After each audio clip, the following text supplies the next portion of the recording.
क्या क्या है कार्बन डाइऑक्साइड जो आप छोड़ते हो, एक नाइट्रोजन है, एक ऑक्सीजन है। तो जब कोई चीज बढ़ेगी तो कुछ कम भी होगी। तो ऑक्सीजन पहले 21% थी, अब वो 20.9% है। अब वो धीरे धीरे कम हो रही है। इसका मतलब क्या होगा, ऑक्सीजन कैसी गैस है, ठंडी गैस है, तो ठंडक कम रहेगी, गर्मियां बढ़ेगी। इसलिए आज अभी आप देख लोगे तो सर्दी में भी गर्मी पड़ने लगती है बीच में, लेकिन गर्मी में कभी सर्दी नहीं पड़ती, बीच में गर्मी ही बढ़ती है उसमें।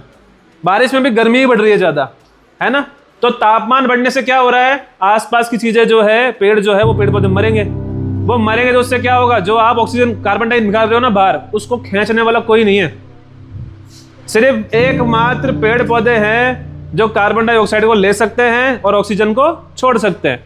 इसके अलावा कोई मशीन, कोई चीज नहीं है ऐसी जो उसको बदल सकती है। सही है। तो इसका मतलब यूरिया डालने से जमीन तो मरी मरी, पेड़ पौधे मरे, फिर आप भी मरे, फिर दड़िम मरो, तो कुछ नहीं बचेगा। इसलिए यूरिया डीएपी खराब है। इसके अलावा यूरिया डीएपी आपके खेत में जो हरापन लेके आ रहा है बहुत बढ़िया है, उसमें कोई दिक्कत नहीं है। आपकी उपज बढ़ेगी, बिल्कुल बढ़ेगी, कोई दिक्कत नहीं है। पर उसमें क्या होगा, कुछ समय तक बढ़ेगी, उसके बाद घटती जाएगी, उसके बाद पूरा खेत बर्बाद हो जाएंगे आपके, है ना।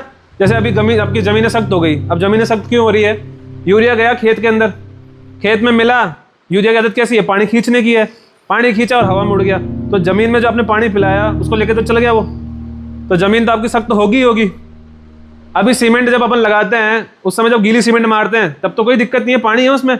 जो ही पानी निकल गया वो में से, सूख गया वो, तो वही जमीन में हो रहा है, वही आपके सीमेंट में हो रहा है। तो ये चीजें बिल्कुल आपके एक जैसी है, देखने का नजरिया है अपना सिर्फ।